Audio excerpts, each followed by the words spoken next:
Hello friends, तो अब हम चलते हैं अपने नेक्स्ट टॉपिक पर। और ये जैसा कि वर्ल्ड ज्योग्राफी का प्लेलिस्ट चल रहा है, तो अब इसमें पहला लेक्चर अगर आपने देखा होगा तो इसमें हमने बिग बैंग थ्योरी तक देख लिया था। बिग बैंग थ्योरी में आज हम देखेंगे जो बिग बैंग थ्योरी हुई उसके बाद की घटनाएं हुई। इंपॉर्टेंस ऑफ ज्योग्राफी मैंने बताया था कि आखिर में पढ़ने का इसका आपको आपके लाइफ में इसकी इंपॉर्टेंस क्या है, और फिर मैंने ट्रेंड भी दिखाया था कि कितना क्वेश्चन आता है यूपीएससी में, और पीसीएस का भी प्ले लिस्ट है, तो ये समझ सकते हैं आप। अब हम देखेंगे इसमें कि जो महाविस्फोट सिद्धांत हुआ जिसे आप बिग बैंग थ्योरी बोलते हैं, उसके बाद की घटनाएं को हम देखेंगे। तो अब आकाशगंगाएं बनी और आकाशगंगा का भी क्लासिफिकेशन है वो हम देखेंगे, और फिर हम देखेंगे अपने तारों का निर्माण से लेके तारों की मृत्यु तक उसका भी लाइफ साइकिल होता है, और चंद्रशेखर सीमा जो होती है उसको देखेंगे। फिर सूर्य के बारे में देख के हम उसके बाद अपना जितना भी ग्रह होता है उसको देख लेंगे, और उसके बाद हम जितना भी उल्का पिंड हुआ चाहे धूमकेतु जितना भी चीजें हैं सौर मंडल से रिलेटेड वो देख के फिर हम अपने पृथ्वी पे आएंगे। तो आज के लेक्चर में मैं ये चीजें जो पूरी चीजें हैं वो कंप्लीट करने का कोशिश करूंगा। तो अब हम ज्यादा टाइम नहीं देंगे, जल्दी जल्दी कंप्लीट करना है क्योंकि टॉपिक लंबा है। तो जैसे मैंने बताया कि एक पूरा मतलब दाब और ताप इसका बहुत ज्यादा था, और यहाँ से फिर विस्फोट होता है। बिंदी मात्र रहता है इसमें, बहुत ज्यादा ताप और दाब प्रेशर रहता है इसमें, और यही विस्फोट होता है। फिर यहाँ से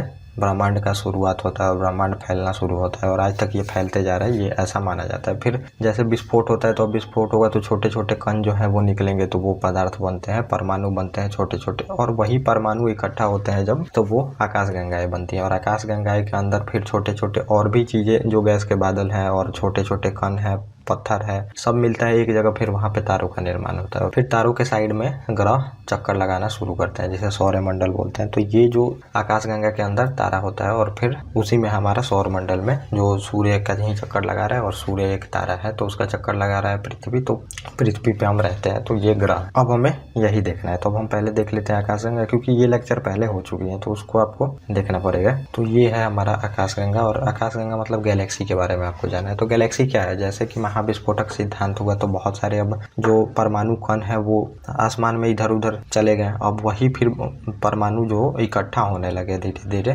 ग्रेविटी के कारण इकट्ठा होने लगे, तो फिर वहां पे बादलों का निर्माण हुआ। वही बादल आप समझ लीजिए कि ये जो है ये आकाशगंगा है। बहुत सारा धूल कण आके एक जगह पे मिला, फिर ग्रेविटी के कारण वो लोग पास आने लगे। तो आपको किसी भी क्वेश्चन का आंसर अगर ढूंढना हो आपको ब्रह्मांड में, तो एक ही थंबनेल याद रखिएगा कि आपको ग्रेविटी ध्यान में रखनी है। तो किसी भी क्वेश्चन का आंसर आपको ग्रेविटी से ही मिलेगा। तो वो मैं आपको आगे बताते जाऊंगा कैसे कैसे चीजें हैं ग्रेविटी। तो फिर वही जो धूल के कण होते हैं बहुत सारी, उसमें जो परमाणु है वो इकट्ठा होने लगते हैं, तो वही फिर वहां पे आकाशगंगा का निर्माण होता है। तो ये मैंने पिक्चर जो डाला है तो ये आकाशगंगा ही है। आकाशगंगा मतलब पूरा धूल का बादल होता है। फिर इसमें धूल जो होगा तो वही फिर धूल, अब जैसे ये मान लीजिए ये पूरा धूल है, धूल का कण है, ये आपका आकाशगंगा हो गया, ये पूरा धूल का कण है, ये छोटे छोटे धूल के कण है बहुत सारे मान लीजिए। और फिर इसमें भी मान लीजिए कि ये जो धूल के कण है, यहाँ का कुछ धूल का कण एक जगह मिलके यहाँ पे पास आने लगे ग्रेविटी के कारण, और ग्रेविटी के कारण फिर यहाँ पे तारों का निर्माण हो गया। तो आकाशगंगा के अंदर ही तारे होते हैं।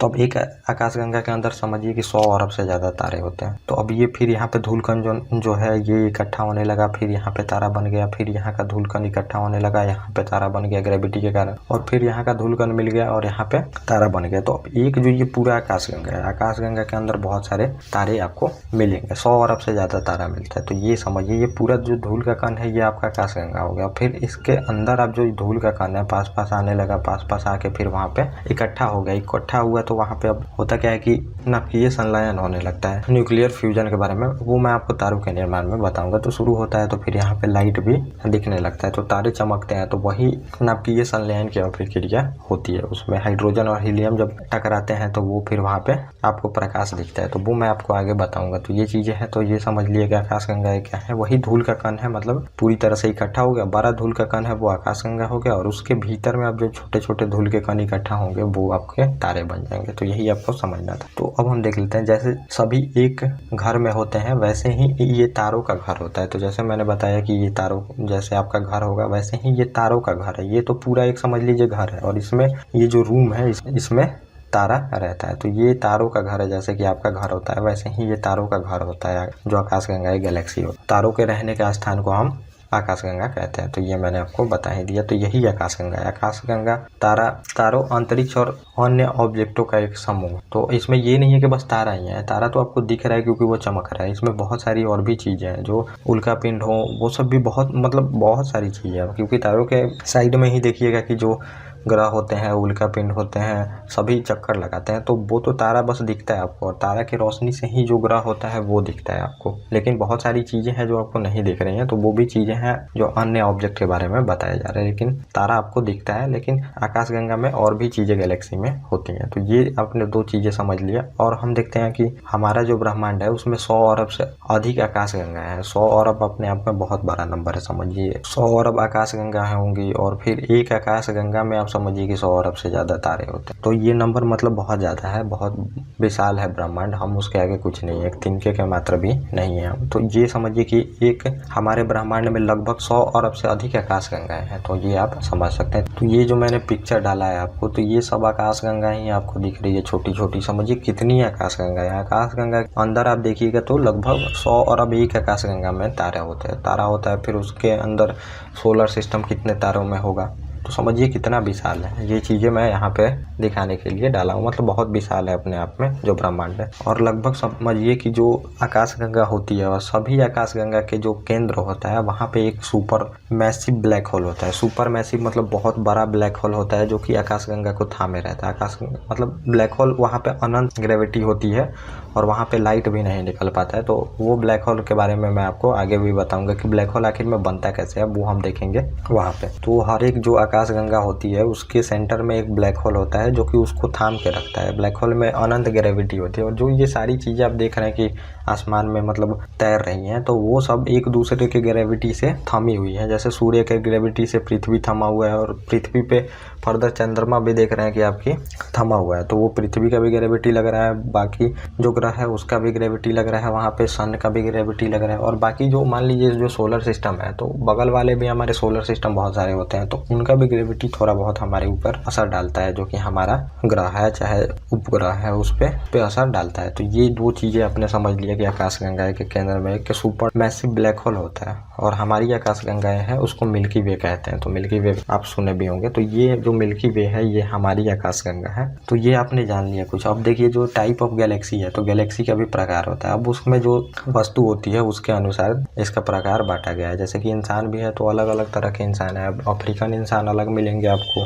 इंडियन इंसान अलग मिलेंगे आपको, यूरोपीय अलग मिलेंगे। वैसे ही टाइप ऑफ गैलेक्सी है। तो क्योंकि और इसका संगठन है, जैसे कि मान लीजिए कि यूरोप का लोग है तो गोरा है, हाइट होती है थोड़ा, और अफ्रीकन इंसान को देखेंगे तो काला होते हैं थोड़ा थोड़ा, उनका भी हाइट उनसे भी ज़्यादा होता है। फिर हमारे यहाँ पे देखिए तो दोनों तरह के इंसान मिलेंगे, थोड़ा पीले तरह के इंसान मिलते हैं। और फिर जो हमारा साउथ वाले हमारे भाई बहन हैं तो वो थोड़ा सांवले कलर के मिलते हैं, तो वो आपको दिखते हैं। तो ये भी मतलब गैलेक्सी जो है इसका भी टाइप ऑफ गैलेक्सी है, बहुत तरह के गैलेक्सी मिलते हैं। तो ये स्पाइरल गैलेक्सी है जो मैंने पिक्चर डाला है, आप यहाँ पे देख सकते हैं। ये स्पाइरल है और ये बैड स्पाइरल। और फिर यहाँ पे आप देख सकते हैं ट्रेंगुलर है, मतलब ये अपने आकार के अनुसार है। ये लेंटिकुलर है, ये देखिए कि ये पेक्लियर है, और ये एलिप्टिकल है। तो ये मतलब इतने तरह के साइज के अनुसार और उसका आकार कैसा है उस अनुसार ये गैलेक्सी के टाइप है। तो ये अपनी गैलेक्सी आकाशगंगाओं को समझ लिया। अब हम देख लेते हैं तारों का जो जीवन चक्र है, इसके बारे में आपको जानना पड़ेगा। और जो लाइफ ऑफ स्टार है इसको जान के फिर इसी में आपको ब्लैक होल,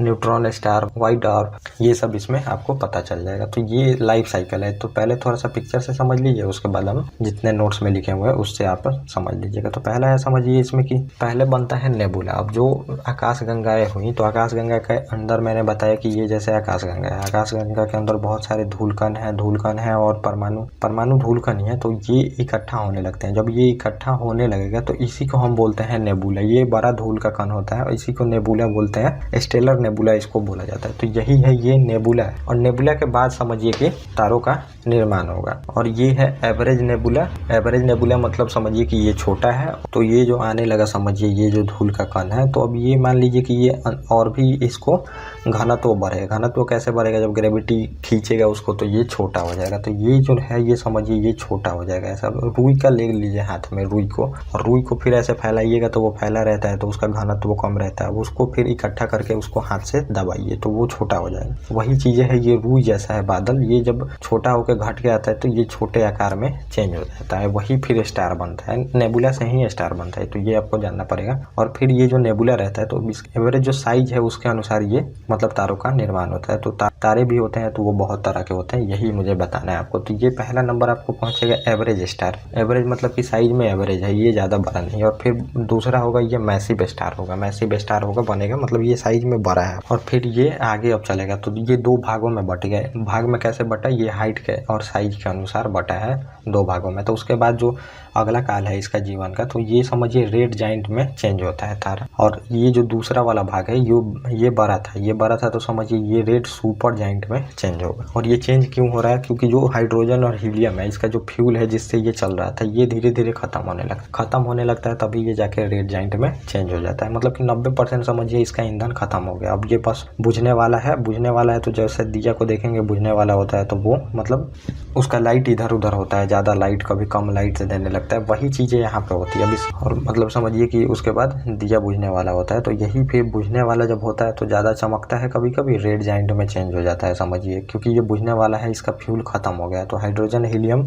अब खत्म हो गया है। हाइड्रोजन मेनली हीलियम में चेंज होता है, उसमें जो फ्यूल होता है इसमें, ये मैं आगे आपको बताऊंगा। फिर होता क्या है, जो ये रेड जाइंट है, जब एवरेज स्टार रहता है, साइज इसका ज़्यादा बड़ा नहीं रहता है। और इसका साइज जो आप देखेंगे कि रेड सुपर जाइंट रहता है, ये बहुत बड़ा इसका साइज रहता है। और स्टार मतलब आप सूर्य को लेके चलिए, ये सूर्य है, सूर्य मतलब बड़ा है, तो समझिए कि रेड सुपर जाइंट में है। और जो छोटा सूर्य है ये समझिए कि रेड जाइंट में चेंज होगा। उसके बाद क्या होगा, प्लेनेटरी नेबुला बनता है यहाँ पे। मतलब ये अब धीरे धीरे अपने फ्यूल को समाप्त करने लगा। और लास्ट बार ये मतलब समझिए कि जब पूरा फ्यूल इसका खत्म हो जाएगा, तो ये व्हाइट ड्वार्फ में चेंज हो जाएगा। श्वेत वामन इसको बोलते हैं। मतलब ये स्टेज है, अपने जो साइज है उसको खोते जा रहा है। जैसे आप देखेंगे कि लोग पहले बूढ़े होते हैं तो धीरे धीरे उनका साइज भी घटने लगता है, वही चीजें यहाँ पे व्हाइट ड्वार्फ में चेंज होगा। और ये फिर लास्ट बार चमक के ब्लैक ड्वार्फ में भी जाता है उतना, लेकिन आपको जानने की कोशिश नहीं करनी है यहाँ पे।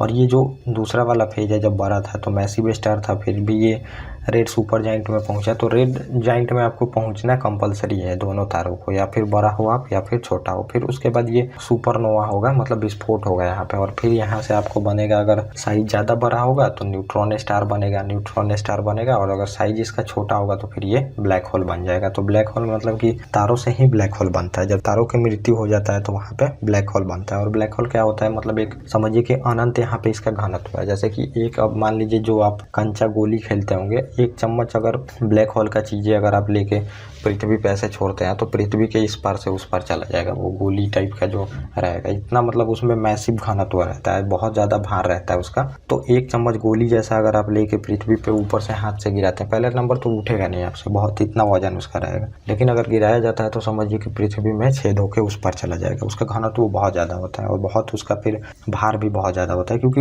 वहाँ पे बहुत ज़्यादा चीज़ें, मतलब पृथ्वी भी जाएगी तो उसमें समा के छोटी सी चीज़ें बन जाएगी। वो ग्रेविटी के कारण उसको मोड़ के समझिए उसको छोटा कर देगा। वैसे बोला तो मतलब चार जाता है कि जब यहाँ से सुपरनोवा होता है तो यहाँ पे चार तारा बनता है, न्यूट्रॉन तारा, पल्सर भी बनते हैं, यहाँ पे क्लेसर भी आप देखेंगे, उसके बाद ब्लैक होल बनता है। लेकिन आपको यही जानना है, बाकी चीज़ें जो नोट्स में है वो इंपॉर्टेंट है, वो आपको जाननी पड़ेगी। तो ये आपने देख लिया एक फिगर से। अब हम देख लेते हैं कि इसमें जो हमारे नोट्स में है वो क्या क्या आपको देखना है। तो एक जो तारे का जीवन चक्र होता है उसके द्रव्यमान पे निर्धारित होता है, जितना बड़ा होगा उसका जीवन चक्र उतना ही छोटा होगा। ये आपको समझना पड़ेगा। जैसे कि जितना इसका द्रव्यमान ज़्यादा है उतना ही वो कम दिन जिएगा, क्योंकि उसका जो हाइड्रोजन और हीलियम जो उसका फ्यूल है जितना बड़ा रहेगा उतना जल्दी जलेगा। तो फिर क्या होगा, यहाँ पे उसको जल्दी मरना भी होगा, क्योंकि फ्यूल ही उसका खत्म हो जाएगा और फ्यूल के तहत ही वो जिंदा है यहाँ पे। तो ये आपको समझना पड़ेगा, जितना द्रव्यमान है, जितना बड़ा स्टार है वो जल्दी। और फिर अब हम देख लेते हैं कि जो तारों का निर्माण है, तो ये पहला नंबर इसका स्टेज है। जो पहला स्टेज आप देखेंगे तारों का बनना, तो ये बनेगा आदि तारों का निर्माण होगा, फॉर्मेशन ऑफ प्रोटोस्टार। प्रोटोस्टार में क्या होता है, जो हाइड्रोजन और हीलियम गैस होता है वो संघनन होता है और पश्चात घने बादल का निर्माण होता है। गुरुत्वाकर्षण बल के कारण ये बादल सिकुड़ता है। तो जैसा मैंने बताया आपको कि ये मान लीजिए कि जो नेबुला है,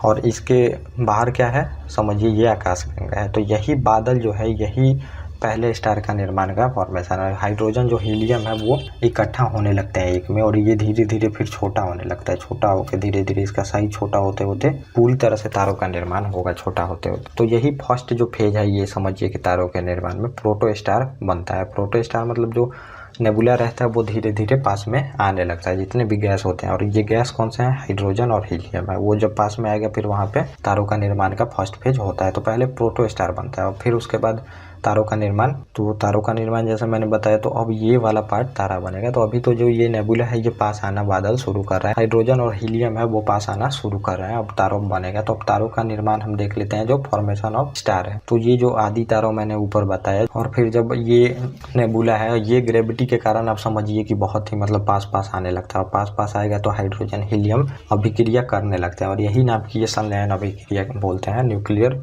फ्यूजन अभिक्रिया शुरू हो जाती है। जब अभिक्रिया शुरू होगी तो अब दो पदार्थ मिलेंगे और जितने भी कण है वो पास पास आ रहे हैं, तो वहाँ पे चार्ज बनेगा। चार्ज बनेगा तो फिर वो जो लाइट का उत्पादन करेंगे, क्योंकि उसमें घर्षण हो रहा है, घर्षण होगा तो फिर वहाँ पे लाइट का उत्पादन होगा, वही तारों का निर्माण होता है। तो आदि तारों में जो हाइड्रोजन और हीलियम गैस होती है, उनके गुरुत्वाकर्षण के कारण वो पास पास आने लगते हैं और टकराते हैं, फिर वो तारे का तापमान अधिक बढ़ जाता है और फिर यहाँ पे लाइट आपको दिखने लगता है। तो यही तारों का निर्माण है। वो पास में जो गैसें होती हैं वो पास में आने लगती हैं, हाइड्रोजन हीलियम गैस, और यही धीरे धीरे जलते जलते पूरी तरह से जब खत्म होगी तो वो तारों का मृत्यु हो जाएगा। और तारों का जो मृत्यु है वो यहाँ पे आप समझ लीजिए, जैसा मैंने ये सब चीजें ऊपर तो बता ही दिया है आपको। तो अब इसमें क्या होगा कि तारा अंतिम अवस्था में धीरे धीरे ठंडा होने लगता है। अब जो आपका फ्यूल बचा है वो फ्यूल खत्म होने लगेगा तो क्या होगा, वो धीरे धीरे आपका फ्यूल खत्म होगा तो आप ठंडा ही होने लगेगा, और उसके कारण होता है कि लाल रंग का दिखाई देने लगता है, जिसे रक्त दानव रेड जाइंट बोलते हैं। तो यही देखा कि मैंने, ये तो तारा बन गया और फिर यहाँ पे ये आया तो रेड जाइंट बन गया जब इसका फ्यूल खत्म होने लगा। फ्यूल खत्म होते ये और मतलब धधकने लगेगा, मरने के लिए बड़ा दिखने लगेगा, तो यही रेड जाइंट में चेंज होता है। और फिर होता क्या है, रक्त दानव जो होता है उसमें हीलियम जो है ये कार्बन और कार्बनी लोहे जैसे भारी पदार्थों में परिवर्तन होने लगता है, और इसके पश्चात तारों में एक विस्फोट होता है जिसे सुपरनोवा एक्सप्लोजन बोलते हैं। तो सुपरनोवा एक्सप्लोजन होता है जो मैंने आपको बताया, ये यहाँ पे सुपरनोवा एक्सप्लोजन होगा और फिर यहाँ पे 5 तरह का कंडीशन बनता है। तो अब मानिए कि ये जो मैंने आपको बताया कि जो ब्लैक होल बनेगा वो कब बनेगा और जो व्हाइट डार्क है वो कब बनेगा, ये जो मैंने आपको ऊपर बताया, तो इसके पीछे हमारे वैज्ञानिक जो थे चंद्रशेखर, बहुत बड़े वैज्ञानिक थे, तो फिर इन्होंने इसका बताया कि ये दोनों का कंडीशन क्या होगा, तब जाके मतलब वो व्हाइट डार्क में बनेगा चाहे ब्लैक होल के तरफ बनेगा। रेड सुपर जाइंट स्टार के तरफ बोला था मैंने, और एक रेड जाइंट बोला था, तो ये दो मैंने बताया था। तो वही अब दोनों का कंडीशन क्या बनेगा तो यही हमें देखना है। तो ये जो चंद्रशेखर हमारे वैज्ञानिक थे, इन्होंने बताया है, चंद्रशेखर जी ने, कि जो चंद्रशेखर सीमा ही इन्होंने मतलब लिमिट बताया। अगर जो ये 1.4 मास द्रव्यमान से चंद्रशेखर सीमा कहते हैं, तो मतलब चंद्रशेखर सीमा इन्होंने बताया है। और इससे अगर कम होगा 1.4 जो मास है, इससे अगर कम होता है सूर्य का द्रव्यमान, तो ये जो मास इन्होंने बताया सूर्य के द्रव्यमान से, तो अब समझ सकते हैं अगर 1.4 से कम रहता है तो वो आपका सुपरनोवा विस्फोट होगा, जिसे सुपरनोवा एक्सप्लोजन बोलते हैं। और ये बनेगा आपका श्वेतवामन, व्हाइट ड्वार्फ बनेगा। मतलब श्वेतवामन जो मैंने आपको ऊपर बताया था, अगर इससे कम होता है सूर्य के द्रव्यमान से तो ये आपका व्हाइट ड्वार्फ बनेगा। और दूसरा है कि अगर आपको श्वेतवामन ठंडा होकर काला वामन बनता है, जो मैंने ब्लैक ड्वार्फ ये बताया था आपको, ये जो श्वेतवामन है तो ये एक बार चमकेगा, लेकिन दूसरी बार अब ये आगे बढ़ेगा तो अब चमकेगा नहीं, आपको ये दिखेगा नहीं कभी, तो ये ब्लैक ड्वार्फ में चेंज हो जाता है। और फिर जो अगला कंडीशन, जो दूसरा कंडीशन नीचे वाला बनता है, तो इसमें 1.5 मास से अधिक होता है तारों का द्रव्यमान जो है, तो तारे के नाभिक में इलेक्ट्रॉन नाभिक को छोड़कर बाहर निकल, और नाभिक में केवल न्यूट्रॉन बचे रहते हैं, इसे न्यूट्रॉन तारा बोलते हैं। तो अब न्यूट्रॉन ही बचा रहता है, इसमें इलेक्ट्रॉन जो होता है ये बाहर निकल जाता है। तो इलेक्ट्रॉन, प्रोटॉन और न्यूट्रॉन के बारे में आपने केमिस्ट्री में अगर पढ़ा होगा, तो इसमें बच जाता है बस न्यूट्रॉन, इसीलिए इसको न्यूट्रॉन स्टार बोल दिया जाता है। तो न्यूट्रॉन स्टार मैंने जो ये आपको बताया, तो ये जब होता है सुपरनोवा विस्फोट के बाद, तो ये अगर द्रव्यमान ज्यादा है सूर्य से, तो ये आपका समझिए कि 1.4 द्रव्यमान ज्यादा है, मतलब उससे बड़ा है सूर्य से समझिए, तो ये न्यूट्रॉन स्टार यहाँ पे बनेगा आपका। और न्यूट्रॉन तारा असीमित समय तक सिकुड़ता चला जाता है, जिसे न्यूट्रॉन तारा जो होता है वो असीमित समय तक सिकुड़ते चला जाता है, जिसके फलस्वरूप कृष्ण छिद्र ब्लैक होल का निर्माण होता है। ब्लैक होल को देख नहीं सकते क्योंकि इसमें से प्रकाश भी बाहर नहीं आ सकता। तो ब्लैक होल का अभी कुछ दिन पहले आप देखिएगा कि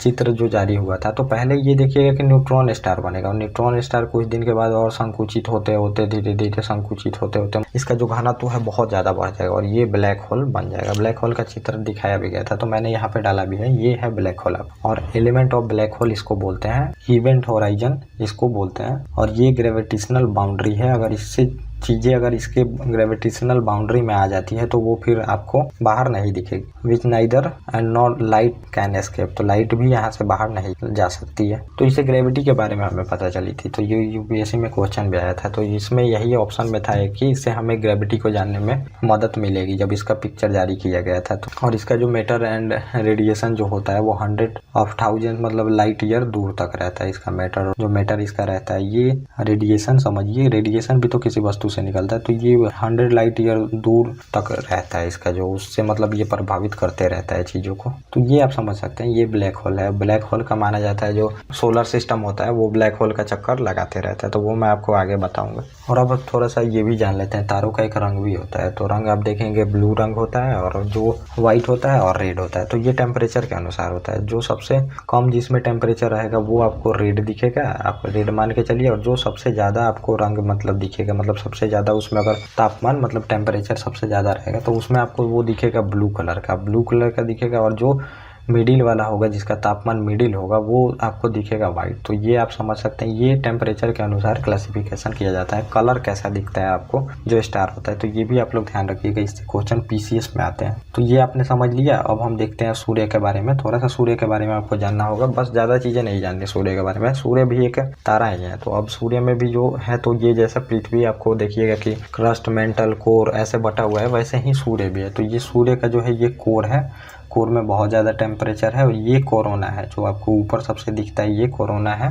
और ये फ्लेरेस होता है, जैसे कि आप देखिए आग जलता है तो उसके लपटें इधर उधर फैलते रहती हैं, वही फ्लेरेस है। ये आपको लपटें दिखेंगी सूर्य से आते हुए बाहर, इसको फ्लेरेस बोलते हैं। और फिर जो ये आपको ब्लैक ब्लैक धब्बा दिखता है, इसको सनस्पॉट बोलते हैं। और ये सनस्पॉट बढ़ते रहता है और घटते रहता है, और इसका फिर प्रभाव आप पृथ्वी पे देखेंगे कि आते रहते हैं। तो ये थोड़ा सा आपने जान लिया, ज़्यादा सूर्य के बारे में आपको नहीं जानना है। तो ये 72% जो इसमें होता है हाइड्रोजन होता है, जैसा कि मैंने आपको बताया। हाइड्रोजन और हीलियम फ्यूल का काम करता है। जैसे बाइक चलती है तो उसमें पेट्रोल डलता है, वैसे ही इनके लिए ये फ्यूल है, हाइड्रोजन और हीलियम। और 26% इसमें हीलियम रहता है, और 2% जो रहता है ये कार्बन और अन्य भारी जो चीज़ें रहते हैं वो ऑक्सीजन और लोहा, ये सब मिलके जो होता है ये सूर्य का पूरी तरह से निर्माण हुआ है। और इसका भी हाइड्रोजन हीलियम जब खत्म होगा तो इसकी भी समाप्ति हो जाएगी। तो इतनी चीज़ें इसमें पाई जाती है। ये आपको डाटा याद रखना है क्योंकि ये क्वेश्चन में आता है। सूर्य हमारी पृथ्वी के बीच की दूरी, मतलब सूर्य और जो पृथ्वी की दूरी है वो लगभग 14,96,000 किलोमीटर है। तो बहुत लंबी दूरी है ये।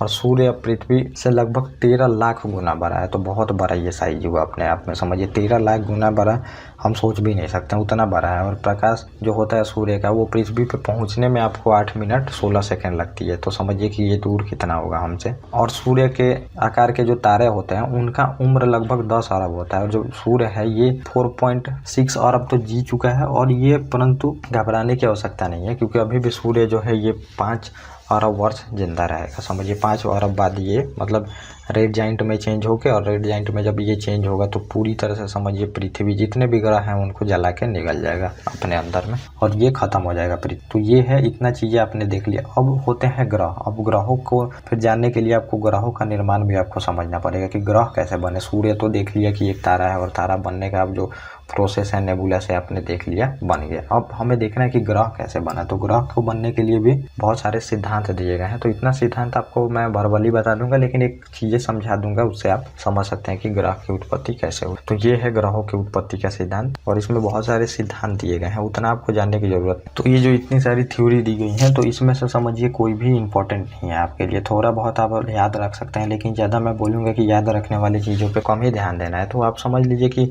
जितने भी ये वैज्ञानिक है तो इन्होंने एक ही चीज़ों को बताया कि जो ग्रह है उनका निर्माण सूर्य से ही हुआ है। जो ये सूर्य है हमारा, समझिए ये सूर्य था तो पहले धधकता हुआ ये चीज़ें था। तो इसमें कोई वैज्ञानिक बोलेगा ये जो सूर्य था तो ऐसे धधक रहा था, तो ये छोटी छोटी जो पार्ट है टूट के फिर ये ग्रह बन गए, और ये फिर इसको चक्कर लगाने लगे ऐसे ऐसे। तो यही जो मैंने आपको एक सिद्धांत बताया कि अब ये जो सूर्य घूम रहा था, इसी से जो टूट के घूमते घूमते यहाँ से निकले पदार्थ, और पदार्थ फिर ग्रह बन गए। कुछ कुछ दूरी पे कुछ कुछ पदार्थ मिलके ग्रह बन गए। और फिर मान लीजिए इसमें बहुत सारे थ्योरी दिए गए। तो अब ये जो है ये सूर्य घूम रहा है, ये सूर्य घूम रहा है, तो इससे बगल से एक जो सूर्य है आया और इससे टकराया, तो इस सूर्य से बहुत सारे पदार्थ हैं ये टूट के फिर छोटे छोटे भागों में बट गए, तो फिर ये ग्रह बने। और मान लीजिए फिर और सिद्धांत क्या दिया गया, सिद्धांत में आप समझ सकते हैं ये 2 सिद्धांत तो आपने देख लिया। अब इसमें बोला गया जो मैंने आपको नेबुला बताया, नेबुला नेबुला जो तारा बनने का फर्स्ट स्टेज है। तो यहाँ पे नेबुला है और नेबुला फिर जाके तारा बन जाएगा ऐसे। तो यही हुआ। तो ये जो छोटे छोटे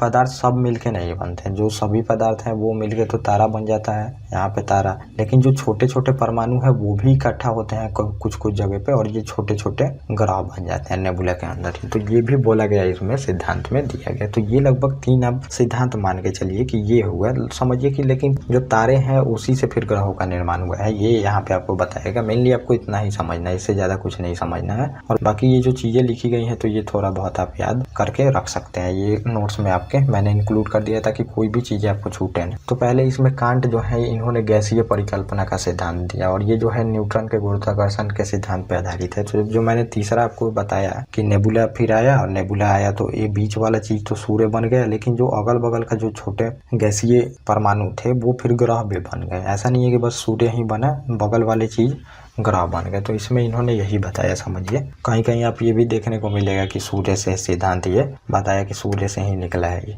तो लगभग वही बातें हैं, जो स्टार से ही ये बना है, स्टार का ही पार्ट, क्योंकि स्टार जो है ये नेबुला का पार्ट है और नेबुला से इसमें बोला गया है कि ये बना है। तो फिर वो बातें सेम ही है। और फिर अगले जो है वैज्ञानिक समझिए ये है लैप्लांस की नेबुला हाइपोथेसिस जो थ्योरी है ये बताया गया। तो इन्होंने कहा कि ग्रहों का गठन अभिवृद्धि प्रक्रिया के परिणाम स्वरूप युवा सूर्य से जुड़ी सामग्री से हुआ है। तो जो सूर्य रहता है तो वो युवा अवस्था में था जब, तो मैंने बताया कि युवा अवस्था में था तो सूर्य फिर ऐसे था, ऐसे ऐसे जो बादल थे वो इकट्ठा हो रहे थे। लेकिन इकट्ठा हो रहे थे तो कुछ जो बादल है वो घूमने के चक्कर से, घूमना क्योंकि न्यूक्लियर फ्यूजन हो रहा है, अब ये घूम रहा है बादल एक दूसरे से, लेकिन ये कुछ जो बादल है ये छूट के फिर इससे टूट के बगल में आ गए। यही बादल फिर माना जाता है कि ये ग्रह बन गया। लेकिन ये परिकल्पना भी सही नहीं है। जो माना जाता है कि जो ग्रह है और जो सूर्य है तो दोनों का बिल्कुल जो कंपोनेंट आप देखेंगे अलग अलग है। वो हाइड्रोजन हीलियम पे गैस है और इसमें आप देखेंगे ठोस पदार्थ है। तो यही फिर लेके इनकी सभी की आलोचना की जाती है। फिर अगला आप सिद्धांत देखेंगे तो बाइनरी सिद्धांत दिया गया है, फिर चेम्बरलिन का ये प्लेनेटेसिमल सिद्धांत है। और इसके तहत क्या बताया गया है यहाँ पे कि एक और भटकता जो हमारा तारा था वो सूर्य के पास पहुंचा, नतीजन सौर्य सतह से सामग्री के श्रृंगार के आकार का विस्तार को अलग कर दिया। तो जैसा मैंने बताया कि एक जो स्टार था इसके जो हमारा सन है इसके बगल से गुजरा और बगल से गुजरा तो इसमें टक्कर मार के उसको खींच के फिर बाहर कर दिया, फिर वो ग्रह का निर्माण हो गया, ये बोला गया इसमें। और जीन और जेफरी का ज्वारीय सिद्धांत है, 2 तारों के गुरुत्वाकर्षण बल के परिणाम स्वरूप हमारा सौरमंडल का निर्माण हुआ। तो इनका कहने का मतलब ये समझिए वही चीज़ है। हम जो 2 तारे हैं और 2 तारे बीच में अगर रहते हैं तो दोनों का ग्रेविटी एक दूसरे पे लग रहा है, फिर वही ग्रेविटी के कारण खींचता है। तो इसमें से कुछ पदार्थ जो है ये अलग होकर फिर यहाँ पे जो हमारे ग्रह हैं ये बन गए। तो सभी में वही चीज़ें आपको मिलेंगी कि जो ग्रह बने हैं वो सूर्य का ही भाग, और सूर्य से दूर होने के कारण ऐसा माना जाता है कि उनमें डेंसिटी आ गया है, समझ। और रसेल की बाइनरी स्टार परिकल्पना है जिसमें एक बड़ा एवं उच्च गति से करीब आने वाला तीसरे के प्रभाव में द्रव्यमान को बाहर निकाल दिया गया जिससे ग्रहों का निर्माण हुआ। तो अब माना जाता है कि वही चीजें हैं, तीसरा जो स्टार आया उससे फिर खींच के उसको सूर्य का कुछ भाग अलग कर दिया, वही चीजें सभी ने एक ही चीजें बताया है। और हॉयल की सुपर नोवा परिकल्पना है, सूर्य को एक और तारा के साथ जोड़ा जाता है जो परमाणु परिकल्पना के कारण फट जाता है और जो हल्के घटकों में भारी बादलों में चेंज हो जाता है। तो वही चीजें हैं जो फिर सूर्य से ही निकलने का परिकल्पना यहाँ भी बताया गया है। और फिर सीमट आते हैं और उनकी अंतर तारकीय परिकल्पना है।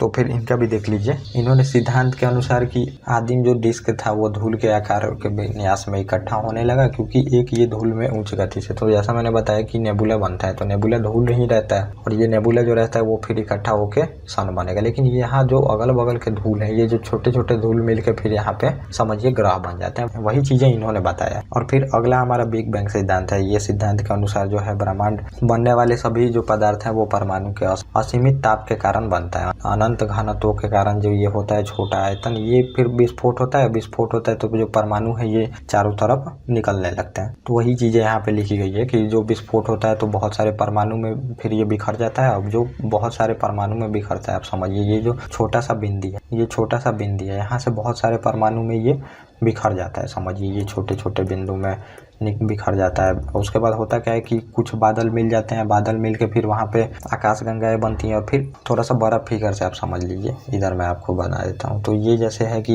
ये पूरा आकाशगंगाएं बन गई, बहुत सारे बादल मिले और फिर इधर भी आकाशगंगाएं बहुत सारे बादलों के मिलने से बनी और फिर इसके अंदर भी बहुत सारे जो पदार्थ हैं वो पास आते हैं। तो कुछ पदार्थ एक जगह पे पास आए ठंडा होने के कारण, क्योंकि वहाँ पे बहुत ज़्यादा हीट निकला था। ठंडा होने के कारण फिर यहाँ पे जो नेबुला बनता है और नेबुला के अंदर में सूर्य बन जाता है। सूर्य मतलब कि स्टार बनता है। स्टार के अंदर में अगर मैं इसको फिर 12 भाग में एक बना दूँ, स्टार बन गया। स्टार बन गया और जो छोटा छोटा पार्ट हुआ नेबुला का, ये नेबुला है समझिए। नेबुला का एक पार्ट तो स्टार बन गया। यहाँ पे समझिए कि बहुत ज़्यादा जो पदार्थ है वो एक जगह आके नेबुला बन गया। लेकिन जो छोटे छोटे सभी तो परमाणु एक जगह पे नहीं आए होंगे और वो छोटे छोटे जो परमाणु मिलते हैं वहाँ पे कुछ जो ग्रह बन जाता है, जो आप बोलते हैं कि जो कि ग्रह है। और ये बिल्कुल मतलब ये मानने लायक थ्योरी है। तो यही थ्योरी सबसे ज़्यादा माना जाता है। और पृथ्वी के जो मानिए 4.5 बिलियन वर्ष साल पहले जो सूर्य का गठन हुआ था और जो बचे धूल के कण है वही फिर ठोस बादल में संगठित किया जाता है। तो जैसा मैंने बताया, नेबुला से जो मेन चीज़ें हैं, नेबुला का पूरा तो परमाणु मान लीजिए कि 90% जो उसका परमाणु है वो नेबुला का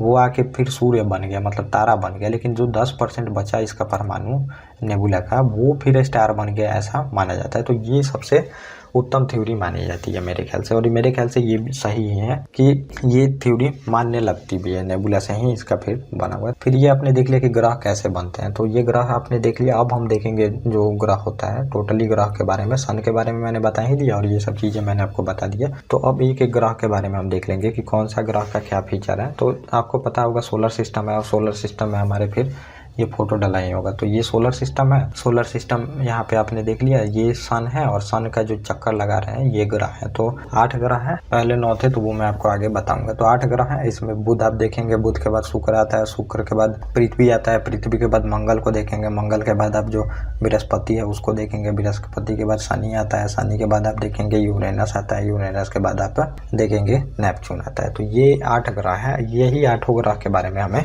देखना है। तो अब हम देख लेते हैं बुध से शुरू करेंगे। और ग्रह किसे बोलते हैं तो ये भी आप लोग समझ लीजिए कि ग्रह जो होता है उसका अपना लाइट नहीं होता, वो दूसरे के लाइट से फिर दिखता है। तो ग्रह जो हमारा है, मान लीजिए कि पृथ्वी है, तो इसका खुद का लाइट नहीं है, ये सन के लाइट से दिखता है। और इसका दूसरा जो होता है ग्रह का, तो इसमें द्रव्यमान अच्छा होना चाहिए। द्रव्यमान तो होना चाहिए जो अपने एक्सेस पे घूमता है, जैसे कि सन का ये चक्कर लगाता है। तो किसी और ग्रह के बीच में नहीं आ जाना चाहिए। ये आपको पता होनी चाहिए कि किसी और के एक्सेस से घूम के निकल जा रहा है तो वो फिर ग्रह कहलाने की श्रेणी में नहीं है। तो ये कुछ फीचर है जिसको आप मतलब समझ के ग्रह बोल सकते हैं। आप सबको ग्रह थोड़ा ही बोल सकते हैं। तो ग्रह भी अलग कैटेगरी का है, उसको आप ग्रह बोलेंगे। तो अब हम इसमें देख लेंगे कि पहले बुध ग्रह है जो मरकरी है और ये सबसे पहला ग्रह है और इस सूर्य के सबसे नजदीक है और सबसे छोटा भी है। तो इसमें ज़्यादा टाइम नहीं लगेगा, जल्दी जल्दी चीज़ें मैं बता दूंगा। और आगे अभी बहुत सारी चीज़ें हैं तो आपको वो भी जाननी पड़ेंगी। यह सूर्य के सबसे निकट का तारा है, नियरेस्ट ऑफ द सन है, सबसे नजदीक का ग्रह है बुध, मतलब सन के। और यह सबसे छोटा भी, स्मॉलेस्ट प्लैनेट है ये,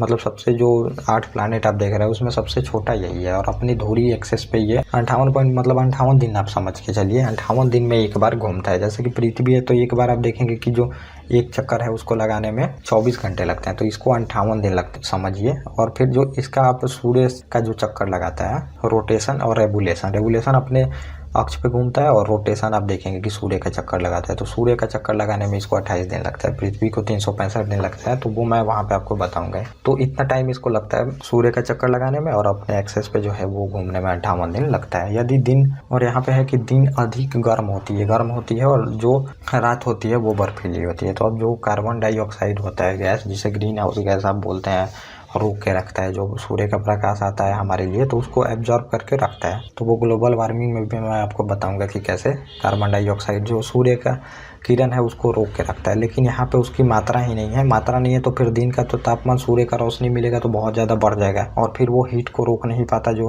वायुमंडल है। वायुमंडल नहीं है तो फिर वहाँ से जितनी भी गैस है वो फिर निकल के चली जाएंगे तो वो बर्फीला तुरंत बन जाएगा, ठंडा हो जाएगा पूरा। तो ये है इसमें। और फिर है कि मास जो है, ये द्रव्यमान पृथ्वी का 18वां भाग है, तो 18 गुना कम है इसका मास, मतलब कम है। अब समझिए कि मास, लोहे का अलग मास होता है और रुई का अलग मास है, समझिए जो मिट्टी है उसका अलग मास है। तो इसका मास कम है पृथ्वी से, 18वां भाग है समझिए इसका मास। और इसका गुरुत्वाकर्षण जो ग्रेविटी होता है ये पृथ्वी से 3/8वां भाग है, मतलब पृथ्वी से ग्रेविटी भी इसकी इतनी कम है। समझिए कि पृथ्वी का लगभग 35-36%, अगर पृथ्वी पे 100% ग्रेविटी है तो 35-36% इस पे ग्रेविटी है बुध पे। तो ये अपने बुध के बारे में देख लिया, ज़्यादा चीज़ें नहीं देखनी। तो यूपीएससी में उतना डीपली मतलब फैक्चुअल क्वेश्चन कम ही आते हैं, लेकिन ये सब पूछ के स्टेटमेंट बनाए गए हैं, आप देख सकते हैं प्रीवियस ईयर पेपर में, और आगे भी बन सकते हैं। और फिर अगला ग्रह है हमारा सूर्य। तो ये सेकेंड है डिस्टेंस में सूर्य से, तो इसको हम सेकेंड नंबर पे देख रहे हैं। तो यह ग्रह है ये पृथ्वी के निकटतम है, मतलब पृथ्वी से सबसे निकट ग्रह है ये जो शुक्र है। आगे वाले साइड में देखेंगे और पीछे वाले साइड में आप देखेंगे कि मंगल आएगा पृथ्वी के बाद। और यह सौर मंडल में दूसरा सूर्य से निकटतम ग्रह है। तो बुध के बाद ये आएगा, और इसको शाम का तारा, इवनिंग स्टार या फिर सुबह का तारा, मॉर्निंग स्टार भी बोला जाता है। ये ज़्यादा प्रसिद्ध इस नाम से है। यह सबसे गर्म ग्रह है, हॉटेस्ट प्लैनेट है, क्योंकि यहाँ पे आप देखिएगा कि जो कार्बन डाइऑक्साइड है 90 से 95% मिलती है। और कार्बन डाइऑक्साइड क्या करती है, सूर्य का जितना भी रोशनी आएगा वो एब्जॉर्ब कर लेगा, उसको जाने नहीं देगा। तो फिर ये सबसे हॉटेस्ट प्लैनेट बन जाता है। और वही कार्बन डाइऑक्साइड की मात्रा हमारे यहाँ पे थोड़ा सा बढ़ रही है इंडस्ट्रियल रेगुलेशन की वजह से। तो फिर आप देखेंगे कि ये ग्लोबल वार्मिंग में चेंज हो रहा है। तो ये है यहाँ पे सबसे गर्म ग्रह मानते हैं, क्योंकि वह सूर्य से सबसे नजदीक है। तो इसका ये रीजन नहीं है, ये गैस के कारण सबसे ज्यादा। मानिए कि बुध तो सबसे नजदीक है, लेकिन सबसे गर्म ग्रह तो ये है। तो ये यहाँ पे लॉजिक सही नहीं है। यहाँ रात और तथा दिन के तापमान टेम्परेचर का लगभग समान ही रहता है, क्योंकि जितना भी अब सूर्य रोशनी देगा उसको ये हमेशा बनाए रखता है, उसको अब हमेशा ऑब्जॉर्व करके रखेगा, क्योंकि कार्बन डाइऑक्साइड यहाँ पे ज़्यादा है। और शुक्र ग्रह पर वायुमंडल में समझिए कि CO2 जो गैस है कार्बन डाइऑक्साइड, ये 90 से 95% है, और इसका कोई उपग्रह नहीं है, और बुध का भी कोई उपग्रह नहीं है। तो ये आप समझ सकते हैं। और इसको जो पृथ्वी की बहन भी बोला जाता है, sister planet of the earth बोला जाता है,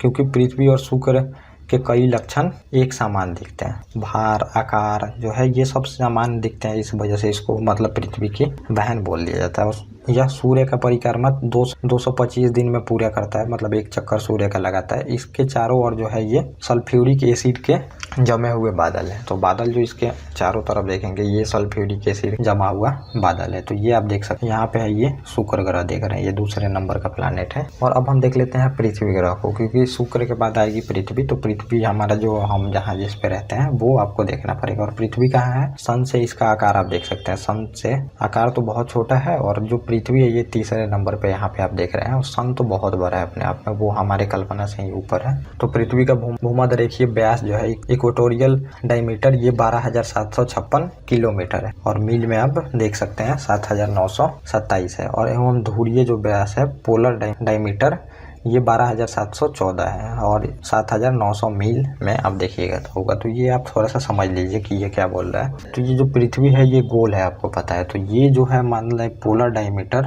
तो ये पोलर हो गया। तो ऐसे अगर आप इसकी लंबाई को देखते हैं तो लंबाई इसकी 7,714 मिलेगी, और इसका चौड़ाई आप अगर ऐसे देखते हैं इक्वेटोरियल डायमीटर, तो ये आपको 7,757 मीटर मिलेगी। तो ये ऐसे मतलब ये बताया गया। तो ये है यहाँ पे पृथ्वी, अपने पृथ्वी को देख लिया। तो अब इसके बारे में जो भी फीचर है ये हम देख लेते हैं। तो जैसा कि मैंने आपको बता दिया कि पृथ्वी की लंबाई और चौड़ाई, और यहाँ पे जो दिन है तो ये समझिए 365 दिन का एक ईयर होता है, और 5 घंटे 48 मिनट 46 सेकंड लगता है, मतलब टोटल ये है एग्जैक्टली। लेकिन आप मान के चलिए 365 दिन में एक साल होता है यहाँ पे। मतलब एक साल क्या मतलब समझिए कि जो पृथ्वी होती है ये सूर्य का एक चक्कर लगाती है 365 दिनों में। तो ये जो आप यहाँ पे देख रहे हैं तो ये पृथ्वी है, तो ये सूर्य का पूरा गोल जो चक्कर है ये 365 दिन में एक चक्कर लगाती है, और 5 घंटे भी रखते हैं फर्दर। और यही 5 घंटे जो होते हैं, 6 घंटे आप मान के चलिए, 5-6 घंटे जो भी है ये, इसको 4 ईयर पे मिला के एक लीप वर्ष बनाया जाता है। तो 6 में जब 4 से गुना करिएगा तो आप लगभग 24 होता है। तो एक दिन का ये जो 4 वर्ष के बाद आप देखेंगे ये एक दिन एक्स्ट्रा साल होता है। तो लीप वर्ष में आप देखेंगे 366 दिनों का एक वर्ष होता है इसमें लीप वर्ष। और पृथ्वी क्या होती है, तो पृथ्वी अपने जो धुरी है इस पे पश्चिम से पूर्व घूमती है। पश्चिम से पूरब घूमेगी तो पूरब से फिर सूर्य का उदय होगा। तो घूमती तो उल्टा है, लेकिन सूर्य आप देखेंगे कि उदय जो है ये पूर्व में होगा, इसी वजह से। तो ये जो पृथ्वी घूमती है तो ये पश्चिम से पूरब घूमती है, मतलब अपना जो रोटेशन करती है। और इसका जो घूमने का स्पीड है तो ये भी आप देख सकते हैं 1610 किलोमीटर प्रति घंटा है, मतलब प्रति घंटा में ये 1610 किलोमीटर घूमती है। और इसकी गति के कारण ये 23 घंटे 56 मिनट 4 सेकंड में लगभग एक चक्कर अपना लगा लेती है। तो एक बार अपने मतलब अगर आप हैं तो पूरी एक चक्कर घूम लेते हैं, तो वही पृथ्वी को एक चक्कर पूरा अपना घूमने में 23 घंटे 56 मिनट 4 सेकंड लगता है। 24 घंटा बोला जाता है इसको, तो 24 घंटा आप मान के चलिएगा इसको। और जो पृथ्वी है तो इसकी जो दूरी है ये जनवरी को न्यूनतम होती है मिनिमम सूर्य से दूरी का मैं बता रहा। 3 जनवरी को सबसे कम दूरी होती है और जो 4 जुलाई है सबसे अधिकतम मैक्सिमम दूरी होती है सूर्य से। तो जैसे कि अब ये सूर्य है, मान लीजिए ये सूर्य है और इसका चक्कर पृथ्वी लगा रही है, तो अब इसका भी ये नहीं कि बराबर है, ये तो एक बार आप देखिएगा कि मतलब ये जो डिस्टेंस है ये ज़्यादा है, ये डिस्टेंस है जो कम है। तो अब 3 जनवरी को ये सबसे कम वाले दिनों पे आती है और 4 जुलाई को ये सबसे दूर वाले डिस्टेंस पे आती है। तो यही यहाँ पे बताया गया है। और फिर यही जो दूरी आप देखेंगे कि 3 जनवरी को सबसे न्यूनतम दूरी पे रहती है, तो 3 जनवरी को पृथ्वी के उत्तरी गोलार्ध में आप देखेंगे तो पृथ्वी भी फिर बटी हुई है। तो ये मैं आपको बताऊंगा। तो पृथ्वी को अगर इक्वेटर बीच से बांटते हैं तो ये उत्तरी गोलार्ध है और ये दक्षिणी गोलार्ध है। तो ये मान लीजिए कि नॉर्थ वाला है और ये साउथ वाला इलाका है। तो 3 जनवरी को जब सूर्य रहता है तो इधर वाले इलाकों पे रहता है, मतलब इधर नजदीक रहता है, तो सूर्य का रोशनी इधर ज्यादातर पड़ते रहता है। लेकिन आप देखिएगा तो मतलब जो 4 जुलाई है तो 4 जुलाई को पृथ्वी का समझिए कि इधर उत्तर वाले इलाकों में आता है, तो सबसे ज्यादा सूर्य का रोशनी इधर पड़ता है। तो अब समझिए कि जो 3 जनवरी है तो 3 जनवरी को जो सूर्य का रोशनी है, एक तो सूर्य नजदीक भी आ चुका है और सूर्य का रोशनी फिर पड़ रहा है। तो इस वजह से आप देखेंगे कि नजदीक आने से जो सूर्य का रोशनी होगा ये ज्यादा हो जाएगा और ज्यादा होगा तो फिर क्या होगा, ये जो ऑस्ट्रेलिया वाला इलाका है, साउथ वाला इलाका, क्योंकि ऑस्ट्रेलिया जो कॉन्टिनेंट है तो वो साउथ में पड़ता है। अब साउथ में पड़ेगा तो फिर क्या होगा, यहाँ पे गर्मी ज्यादा पड़ेगी, क्योंकि 3 जुलाई को एक तो सूर्य सबसे नजदीक भी है और दूसरा है कि दक्षिण में अभी गर्मी पड़ रहा है क्योंकि सूर्य इस इलाकों में है। तो इसी वजह से जो माना जाता है ऑस्ट्रेलिया में सबसे ज्यादा जंगलों में आग लगती है, क्योंकि एक तो नजदीक है, यहाँ पे सबसे नजदीक है और गर्मी का दिन है इस वजह से। तो ये फर्दर मैं आगे भी क्लियर करूंगा आपको एनवायरमेंट वाले सेक्टर में। और ये जो न्यूनतम दूरी होती है इसको उपसौर बोला जाता है, पेरिहेलियन, और जो अधिकतम दूरी होती है इसको सूर्योच्च बोला जाता है, एफहेलियन कहा जाता है। तो ये न्यूनतम और जो अधिकतम दूरी होती है इसको बोला जाता है। तो अब हम देख लेते हैं चंद्रमा के बारे में। तो चंद्रमा हमारा पृथ्वी का उपग्रह है। तो ये है चंद्रमा, आप देख सकते हैं यहाँ पे। और चंद्रमा पृथ्वी का चक्कर लगा रहा है और साथ में सूर्य का भी चक्कर लगा रहा है, क्योंकि पृथ्वी सूर्य का चक्कर लगा रही है। तो ये है। तो अब हम चंद्रमा के बारे में देख लेते हैं। ये पृथ्वी का उपग्रह है जो कि पृथ्वी से समझिए 3,85,000 किलोमीटर दूर पे है। ये मतलब डिस्टेंस बहुत ज़्यादा है। ये सब जो डिस्टेंस मैं बता रहा हूँ तो ये डिस्टेंस अपने आप में बहुत दूर है। और इसका व्यास जो है ये 3476 किलोमीटर है। पृथ्वी का परिक्रमा ये करता है। अब पृथ्वी जैसे सूर्य का परिक्रमा करती है, तो ये अब जो है ये पृथ्वी का परिक्रमा करता है और इसको परिक्रमा करने में लगभग मानिए कि 27 दिन 43 मिनट लगता है। तो अब थोड़ा सा ये समझ लीजिए कि ये चंद्रमा कैसे बना। तो अब मान लीजिए जैसे कि सूर्य से निकल के माना जाता है ग्रह बना, वैसे ही ये जो पृथ्वी है तो फिर इससे एक बड़ा सा उल्का पिंड टकराया और टकराने से फिर ऐसा माना जाता है कि ये निकल के चंद्रमा बन गया। और वो जो जहाँ से ये मिट्टी निकली समझिए वहाँ पे प्रशांत महासागर बन गया, जो कि सबसे बड़ा महासागर है। ये बोला जाता है चंद्रमा के बनने के लिए। तो अब ऐसा मतलब समझिए कि मानना बहुत मुश्किल है, क्योंकि अब देखिएगा तो शनि का भी 60 उपग्रह है, चाहे बृहस्पति का देखिए उतना उपग्रह है। तो अब क्या वो सब टकरा के थोड़े ही बने होंगे। यही जो नेबुला वाला मैंने थ्योरी आपको बताया था कि जैसे कि नेबुला आया और नेबुला आया तो समझिए कि जो नेबुला बीच में इकट्ठा हुआ तो ये सूर्य बन गया, और जो छोटा छोटा जो बादल का कण था तो यह ग्रह बन गया, और उससे भी जो छोटा होगा उससे उपग्रह बन गया होगा। ऐसा मतलब थ्योरी आप मान सकते हैं। और तो इसे अपनी धुरी का जो परिक्रमा है ये 27 दिन लगता है और 43 घंटे। यही चीज है जो कि ऊपर है, ये रिपीट हो गया है शायद। और पृथ्वी की परिक्रमा करने के साथ साथ यह सूर्य के भी परिक्रमा करते रहता है। चंद्रमा द्वारा परावर्तित प्रकाश पृथ्वी तक लगभग 1.25 सेकंड में पहुंचता है। मतलब आप समझिए 1.25 सेकंड में जो पृथ्वी पर चंद्रमा का प्रकाश पहुंचता है। तो चंद्रमा तो समझिए उसका कोई खासा प्रकाश है नहीं, वो सूर्य से प्रकाश लेता है और फिर सूर्य जब हमारा ढका रहता है तो उससे फिर हमें चंद्रमा का प्रकाश मिलता है। तो वही 1.25 सेकंड में लगभग पहुंचता है यहाँ पे पृथ्वी पे। और यहाँ पे जो सबसे ऊंचा पर्वत है लिविंटस पर्वत है, और इसकी जो ऊंचाई है समझिए 35,000 फीट है। तो माउंट एवरेस्ट का आप देख रहे हैं कि जो ऊंचाई है तो ये 8,000 फीट ही है, लेकिन इसकी जो ऊंचाई है तो 35,000 फीट है। समझिए ये कितना बड़ा होगा। तो ये है। और चंद्रमा का जो पृथ्वी से भाग देखते हैं तो वो मानिए कि लगभग 50 से 55% ही भाग देखा जाता है। तो उसका पूरा भाग हम कभी पृथ्वी से नहीं देखते हैं, क्योंकि वो घूम नहीं रहा है, ये आपको पता होनी चाहिए। और अब हम देख लेते हैं अपने मंगल ग्रह के बारे में। तो ये हमारा चौथा ग्रह है, पृथ्वी के बाद का ये ग्रह है। और मंगल ग्रह आप देख सकते हैं ये लाल दिखता है बिल्कुल। और यह जो है हमारा सौर मंडल का चौथा ग्रह है। और इसके दो उपग्रह है, फोबोस और डिबोस, दो उपग्रह है। जैसे कि चंद्रमा पृथ्वी का ग्रह है, वैसे ही समझिए कि उपग्रह है, वैसे ही दो इसके फोबोस और डिबोस जो है उपग्रह है इसके। और सबसे ऊंचा जो पर्वत इसका है निक्स ओलंपिया, सबसे ऊंचा पर्वत है। तो ये भी आपको ध्यान रखना पड़ेगा। और ये सब पीसीएस एग्जाम में आते हैं क्वेश्चन, तो ये आपको पता होनी चाहिए। जैसे कि हमारे यहाँ माउंट एवरेस्ट है जो एवरेस्ट से 3 गुना बड़ा है, तो समझिए इसका जो हाइट होगा 25,000 किलोमीटर हाइट होगा, मतलब ऊंचाई इसका। और इस ग्रह को लाल ग्रह भी बोलते हैं। तो आयरन ऑक्साइड यहाँ पे ज्यादा है, इस वजह से इसको लाल ग्रह बोलते हैं। आयरन ऑक्साइड मतलब लोह का जहाँ ज्यादा मात्रा यहाँ पे है, इस वजह से इसको लाल ग्रह बोला जाता है। और ये सूर्य से इसकी दूरी जो है ये 22.79 करोड़ किलोमीटर है, समझिए बहुत दूरी है इसकी। और मंगल के 2 ध्रुव पोल हैं तथा यहाँ भी जो पृथ्वी की भांति ही यहाँ पे भी क्लाइमेट जो चेंज होता है, मतलब कि समझिए कि जो यहाँ पे ऋतु परिवर्तन होता है यहाँ भी होता है। और ये अपने धुरी पे एक्सेस पे झुका हुआ है, तो झुका हुआ है तभी जाके क्लाइमेट चेंज होगा। तो अब जैसे मान लीजिए ये ग्रह है तो इस पे झुका है ये बिल्कुल पृथ्वी जैसा, जैसे कि पृथ्वी हमारी झुकी हुई है। तो ये आगे मैं आपको दिखाऊंगा कितना झुका हुआ है। झुका हुआ है तब जब ये सूर्य का परिक्रमा करेगा तो फिर यहाँ पे जो है ऋतु परिवर्तन होगा, मतलब जो ईयरली ऋतु परिवर्तन आप देखेंगे कि हमारे यहाँ 4 महीने ठंड रहता है, 4 महीने बरसात होती है, 4 महीने गर्मी पड़ती है, तो वैसे ही ऋतु परिवर्तन यहाँ पे होता है। और अगला जो हमारा ग्रह है तो ये है बृहस्पति। और बृहस्पति के बारे में हम देख लेते हैं। तो ये बृहस्पति को आप थोड़ा सा देख, तो ये बृहस्पति के आगे जो हमारी पृथ्वी दिख रही है इतनी छोटी है पृथ्वी, मतलब बृहस्पति बहुत ज्यादा, जो बृहस्पति है ये बहुत ही बड़ा है, मतलब एज कम्पेयर अगर आप पृथ्वी का देख रहे हैं तो ये बड़ा है। और सबसे बड़ा ग्रह भी इसको बोलते हैं। ये सौरमंडल का सबसे बड़ा ग्रह है, आपको पता होनी चाहिए। और ये सूर्य से 5वें स्थान पे है। और इसका घनत्व जो है डेंसिटी पृथ्वी के घनत्व का 1/4 है। तो समझिए पृथ्वी का अगर घनत्व 100% है तो इसका जो घनत्व है डेंसिटी ये 25%। और यह सूर्य की परिक्रमा 11 वर्ष में करता है। जैसे कि पृथ्वी 1 वर्ष में करती है एक बार परिक्रमा, इसको 11 वर्ष लग जाते हैं सूर्य का एक चक्कर लगाने। जैसे कि पृथ्वी जो है ये सूर्य का चक्कर लगाने में 1 वर्ष लगाती है, वैसे ही इसका जो टाइम पीरियड है लगभग समझिए 12 वर्ष इसको लग जाता है एक चक्कर लगाने में सूर्य का। और इसका द्रव्यमान सौरमंडल के सभी ग्रहों का 71% एवं आयतन जो वॉल्यूम है उनका 1.5 गुना है। तो अब समझिए कि जो पूरा सौरमंडल में सभी ग्रह हैं उनके द्रव्यमान का लगभग 71% इसी के पास सबका है, क्योंकि सबसे बड़ा है तो सबसे ज्यादा मतलब 71% चीजें जितनी भी ग्रह हैं उनकी चीजें इसी में। और जो वॉल्यूम है उसका 1.5 गुना है, मतलब समझिए कि पूरा ग्रह है जो उसको अलग मिला दीजिए और इसको मिलाइए तब भी ये 1.5 गुना है। और यह तारों की तरह सूर्य से प्राप्त ऊर्जा एनर्जी से 2 गुना या तिगुनी ऊर्जा उत्सर्जित करता है। तो जैसा तारे मतलब एनर्जी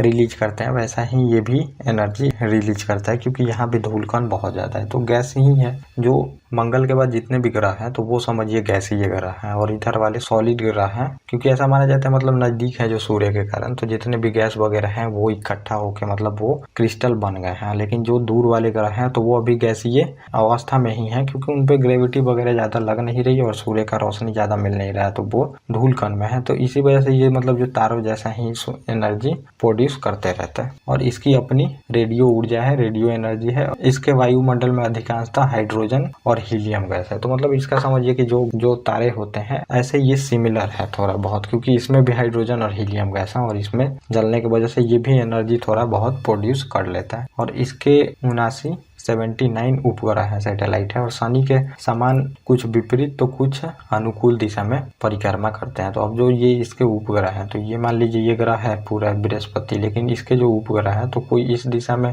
परिक्रमा करता है, लेकिन कोई जो उपग्रह है तो ये इस दिशा में, दोनों दिशाओं में परिक्रमा करते हैं। और ये शनि के साथ भी है, क्योंकि शनि का भी उपग्रह बहुत है तो उसके भी दोनों दिशा में उपग्रह जो है ये परिक्रमा करते हैं। तो ये आपने समझ। और ये जो आप सभी चीजों को देखेंगे कि एक दूसरे से कैसे रुकी हुई है, तो ये बिल्कुल आप समझिए जैसे ये ग्रह है और ये मान लीजिए सूर्य है, ये ग्रह है, ये ग्रह है, ये ग्रह है और फिर इसके उपग्रह है। तो सब माना जाता है कि सबके ग्रेविटी के कारण एक दूसरे को रोक के रखा है। और फिर इधर से भी दूसरा सूर्य होगा, मतलब स्टार होगा, और दूसरा ब्लैक होल भी होगा समझिए, और सबको मतलब सब थाम के बैठे हैं ऐसा माना जाता है। जैसे कि धागा आप बांधते हैं एक खंभे से दूसरे खंभे में बांध मानते हैं धागा, वैसे ही मतलब ये टिका हुआ है, एक धागे से दूसरा धागा ग्रेविटी के कारण जुड़ा हुआ है और ये ग्रेविटी मतलब इसको कंट्रोल करके रखी है, उसी में घूम भी रहे हैं क्योंकि ग्रेविटी सब पे लग रही है। और फिर अगला जो ग्रह है ये शनि ग्रह है। तो शनि ग्रह के बारे में आप देख लीजिए। तो शनि ग्रह में है कि यह नंगी आंखों द्वारा दिखने वाला सबसे दूर का ग्रह है, तो इसको नंगी आंखों से भी देखा जा सकता है और बुध को भी नंगी आंखों से देखा जा सकता है, ये भी आपको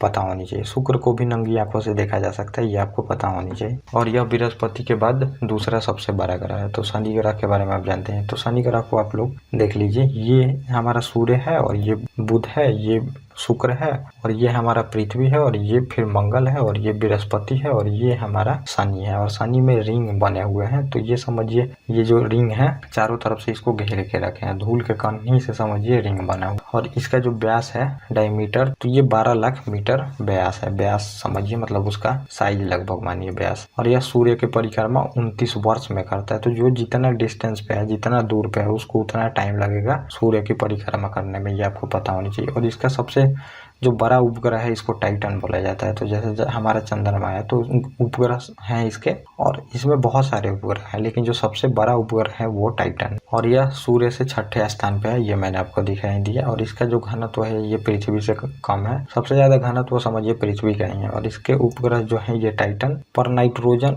वाला वायुमंडल है, तो नाइट्रोजन गैस की यहाँ पे बहुलता है। और अब हम देख लेते हैं वरुण ग्रह को। वरुण जो है हमारा यूरेनस, इसको आप लोग देख लीजिए, उसके बाद हम वरुण को देखेंगे। तो इसकी जो खोज है ये डिस्कवरी 1781 ईस्वी में हुई थी और विलियम हर्शेल ने की थी इसकी खोज। और यह सूर्य से 7वें नंबर पे है। इसके 15 उपग्रह और इसके चारों ओर 5 बहुत धुंधले जो वलय हैं, ring, alpha, beta, gamma, delta, epsilon, ये रिंग है। तो जैसा कि आप शनि में रिंग देखे थे, वैसे ही इसमें भी माना जाता है कि रिंग।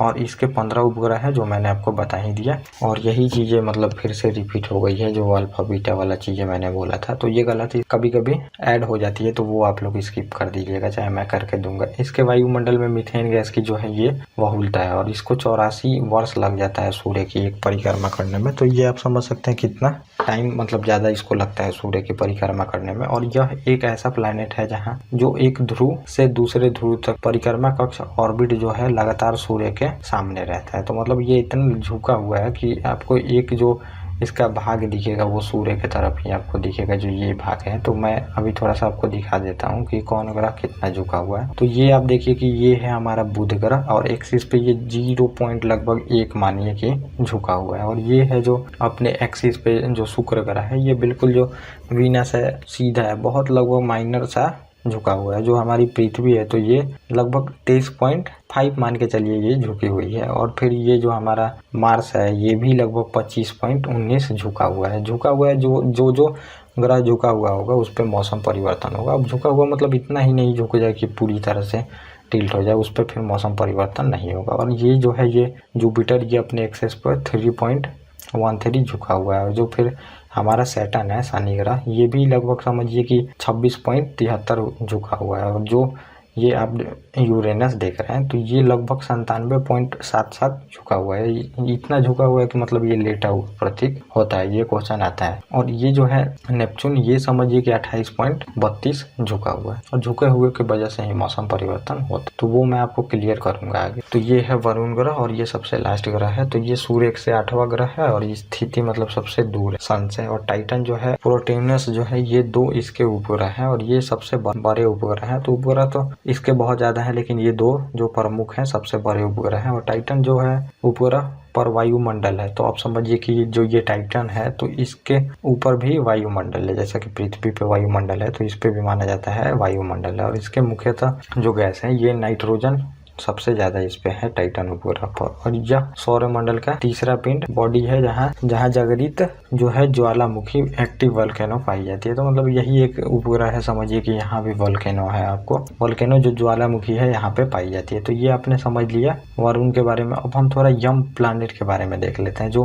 प्लूटो है ये हमारा यम प्लैनेट है और इसके बारे में भी आपको जानना चाहिए। यम प्लैनेट मतलब इसको अब जो प्लैनेट है पहले प्लैनेट था और इसको इस कैटेगरी से हटा दिया है। तो यही हमें जानना है कि यह एक नव अन्वेषित कुपर बेल्ट का एक बड़ा पिंड था। तो कुपर बेल्ट होता है ये मैं आपको बताऊंगा आगे। तो ये कुपर बेल्ट में ही एक पिंड था जिसको पहले तो ग्रह मान लिया गया, लेकिन यह ग्रह की श्रेणी से इसको हटा दिया गया। अब इसका हटाने का कारण भी अभी मैं आपको बताऊंगा। जो प्लूटो है ये बौने ग्रह की श्रेणी में आता है, ड्वार्फ प्लैनेट के श्रेणी में ये आता है। ये बौना ग्रह है, इसी वजह से इसको ग्रह नहीं माना जाता है। और अंतर्राष्ट्रीय जो खगोलीय संघ है ये 3 दिसंबर 2006 को ऐलान किया कि प्लूटो ग्रह नहीं है। इसका व्यास जो है ये समझिए 2376 किलोमीटर है और यह सूर्य से 3.67 बिलियन दूर है और यह सूर्य की परिक्रमा करने में 248 वर्ष लगाता है। समझिए बहुत बड़ा डिस्टेंस है ये। और प्लूटो के 5 ज्ञात उपग्रह हैं। सैरन जो है ये सबसे बड़ा है इसमें जो उपग्रह है, तो इसके भी उपग्रह हैं। और जो 1930 में अमेरिकी खगोल शास्त्री जो थे क्लाइड टम्बाउग ने प्लूटो को खोज निकाला और इसे सौर मंडल का 9वां ग्रह माना था। तो मतलब इसको ग्रह की श्रेणी से इस वजह से हटा दिया क्योंकि ये ग्रह के एक्सिस में वो घूम रहा है, उसके बीच में से ये गुजर जाता था। और दूसरा है कि इसका जो साइज भी था वो ग्रह कहलाने के लायक नहीं था, ये ग्रह कहलाने के लायक छोटा साइज था, इस वजह से इसको हटा दिया गया ग्रह की श्रेणी से। अब हम देख लेते हैं क्षुद्र ग्रह जो एस्टेरॉइड होते हैं, इसके बारे में आपको जानना चाहिए। तो एस्टेरॉइड के बारे में हम जान लेते हैं। ये होता है, अब समझिए जो ये होता है तो ये समझिए छोटा छोटा जो होता है ये पत्थर है समझिए। और ये मत समझिए कि ये पत्थर कोई आपका जो रोड पे फेंका हुआ पत्थर है। तो सौर मंडल का पत्थर भी समझिए कि एक बड़ा कॉन्टिनेंट उतना बड़ा होता है। तो ये जो होता है ये जो मंगल है, ये मंगल ग्रह आप देख रहे हैं और ये बृहस्पति है, इसी के बीच में छोटा छोटा ये क्षुद्र ग्रह चक्कर लगाता है और ये कभी कभी पृथ्वी पे भी आने लगता है, ये समझना होगा आपको। इसी को हम एस्टेरॉइड बोलते हैं। और ये छोटी वस्तुएं होती हैं, चट्टानें, ज्यादातर अवशेष सूर्य के चारों ओर घूर्णन करता है। तो ये भी चारों ओर सूर्य के घूर्णन करते रहते हैं, जैसे कि ग्रह घूमता है वैसे ही ये लोग भी सूर्य का चक्कर लगाते हैं। और ये मुख्यतः क्षुद्र ग्रह के पट्टी में पाया जाता है जो मंगल और बृहस्पति के कक्ष के बीच में होता है। तो जैसा मैंने बताया ये मंगल और बृहस्पति के बीच में होता है, ये क्षुद्र ग्रह है। और इन्हें जो है ये छोटा ग्रह भी बोला जाता है, सेरेस, वेस्टा, साइकस। और सौर मंडल में कुछ प्रसिद्ध जो सबसे बड़े क्षुद्र ग्रह हैं इनके नाम है ये। तो ये क्षुद्र ग्रह आपने समझ लिया और ये कभी कभी पृथ्वी की तरह भी अग्रसर हो जाते हैं। और हम देख लेते हैं उल्का एवं उल्का पिंड किसे कहते हैं, ये भी आपको जान लेना चाहिए। ये सब ज्यादा इंपॉर्टेंट है नहीं समझिए, इससे प्रीलिम्स में ही क्वेश्चन आते हैं और प्रीलिम्स के लिए मैं आपको करा ही दे रहा हूँ। तो प्रीलिम्स में समझिए कि जितना ये मैंने बताया है ये क्वेश्चन आ भी चुके हैं और जो आएगा वो भी आप आराम से ईजी वे में बना सकते हैं। तो अब हम देख लेते हैं ये जो उल्का पिंड है, मेटेओराइट बोलते हैं इसको, मेटेओराइट। और इनको शूटिंग स्टार भी बोला जाता है समझिए। ये मतलब चमकते हुए जो पृथ्वी का वायुमंडल है इसमें एंटर करते हैं और जब वायुमंडल में एंटर करते हैं तो ये जलने लगते हैं क्योंकि वायुमंडल में होता है घर्षण, दोनों में फ्रिक्शन होता है और फ्रिक्शन होगा तो फिर वो जलने लगते हैं और जलने लगते हैं उसके बाद उनका पूरा भाग तो जल के समझिए वायुमंडल में ही खत्म हो जाता है, लेकिन कुछ छोटे से जो भाग बच जाते हैं वो पृथ्वी पे आके फिर कभी कभी समुद्र में गिर जाते हैं। और उल्काएं जो होती है छोटे आकार की चट्टानी सामग्री होती है जो कि सामान्यतः क्षुद्र ग्रह के टकराव से बनती है एवं पृथ्वी पर पहुंचती है। तो क्षुद्र ग्रह जो मैंने बताया कि यही फिर जो है ये जो छोटा छोटा पार्ट है ये टूट के कभी कभी पृथ्वी पे आने लगता है। एक में जैसे बड़े बड़े दो क्षुद्र ग्रह हैं वो टकराए अपने में, टकरा के फिर वो टूट के इधर उधर बिखर गए, बिखर के फिर पृथ्वी के तरफ आने लगते हैं। यही क्षुद्र ग्रह उल्का पिंड में चेंज हो जाता है। और पृथ्वी के वायुमंडल के परतों के कारण ये छोटे चट्टानें सतह तक पहुंचने से पहले जल जाती है, जो मैंने बताया कि घर्षण के कारण जल के खत्म हो जाती है। लेकिन कुछ जो उल्काएं भी जो पूर्णतः नहीं नष्ट हो पाती, जो पूर्णतः नहीं जल पाती हैं और सतह तक पहुंच जाती हैं, उन्हें उल्का पिंड कहते हैं। तो जो सतह पर पहुंच जाती है, जैसे मैंने बताया कि बहुत बड़ा उल्का पिंड है तो वो पूरी तरह से तो नहीं जल पाएगा वायुमंडल में, कुछ भाग उसका पहुंच जाएगा पृथ्वी पे और वही भाग जो पहुंचेगा पृथ्वी पे उसको हम उल्का पिंड कह देंगे। और विलियमेट, मेबोजी, के प्यार्क एवं एल चोको ये जो है ये पृथ्वी पर पाए जाने वाले उल्का पिंड है जो कि पहुंचे हैं यहाँ पे और पहुंच के फिर समुद्र में गिरे हैं, चाहे पृथ्वी पे जो अलग इलाका है वहां पे गिरे हैं। और यह माना जाता है कि भारत में लोनार झील, महाराष्ट्र में टोसिन जो युग है में एक उल्का प्रभाव के कारण ही निर्मित हुआ है। तो प्लेस्टोसिन जो युग है उसमें महाराष्ट्र में जो लोनार झील है ये उस टाइम जब एक उल्का पिंड आया था तो वो बन गया था। तो उल्का पिंड के बारे में जान लिया कि जो वो धूल क्षुद्र ग्रह आते हैं वही उल्का पिंड बन के कभी कभी आने लगते हैं, वो टकरा के टूटते हैं। तो अब हम देख लेते हैं धूमकेतु क्या है, कॉमेट जिसे आप लोग बोलते हैं। तो इसके बारे में भी आपको जानना चाहिए। और ये आप देखिए कि ऐसा ऐसा दिखता है कॉमेट ये ब्रह्मांड में। तो ये जो होते हैं ये समझिए कि ये चमकदार प्रकाशमान पुंछल तारा होते हैं, टाइल स्टार इसको बोलते हैं, मतलब चमकदार पुंछल तारा होते हैं। और ये चट्टानी एवं धात्विक सामग्री होते हैं। तो चट्टानी होते हैं और धात्विक होते हैं, जो जमी हुई गैस जो रहती है, फ्रोजन जो गैस रहती है उससे घिरे होते हैं। तो सभी गैस ही से बने हुए हैं और गैस जब ज़्यादा पास पास आ जाता है उसका डेंसिटी बढ़ जाता है तो वो पदार्थ का रूप ले लेता है, मतलब वो चट्टान का रूप ले लेता है, वही चीज़ें हैं। और ये सामान्यतः क्यूपर सीमा में पाए जाते हैं और ये सूर्य की यात्रा करते रहते हैं। तो क्यूपर बेल्ट आप समझ लीजिए, क्यूपर बेल्ट मतलब आप समझिए कि जो ये पूरा सौर मंडल हमारा है, ये सौर मंडल है, तो अब जो ये क्यूपर बेल्ट होगा तो ये सौर मंडल के ये जो सबसे बाद का ग्रह है उसके बाद को हम क्यूपर बेल्ट बोलते हैं। तो उसके ही उसी में ये लोग पाए जाते हैं। ये जो धूमकेतु है उसमें पाया जाता है क्यूपर बेल्ट में। जो सोलर सिस्टम होता है उसका आउटर पार्ट है ये, और इसका अंतिम जो भाग होता है ये पुंज सूर्य के विपरीत होता है एवं अगला भाग सूर्य की ओर अग्रसर होता है। तो ऐसे होता है, जैसे कि आप देखेंगे कि ये है कीरो जैसा होता है, ये समझिए ऐसे होता है ये, और ये इसका अगला भाग है, ये पूंछ जैसा आपको दिखता है, ये पूंछ जैसा भाग जलते रहता है और ये सूर्य की तरफ रहेगा ये भाग, और ये जो भाग है ये पीछे वाला सूर्य के विपरीत तरफ रहता है। और जब ये सूर्य के नजदीक यात्रा करता है तब ये साफ दिखाई देने लगता है, क्योंकि सूर्य की रोशनी भी इसको मिलती है, और जब सूर्य के नजदीक जाएगा तो ये और ज्यादा जलने लगता है। और हैली नामक धूमकेतु जो सबसे प्रसिद्ध है, आखिरी बार ये देखा गया था 1986 में, और फिर ये मतलब 76 वर्ष बाद एक बार फिर देखा जाता है। तो ये 1986 में देखा गया था। तो ये आपने समझ लिया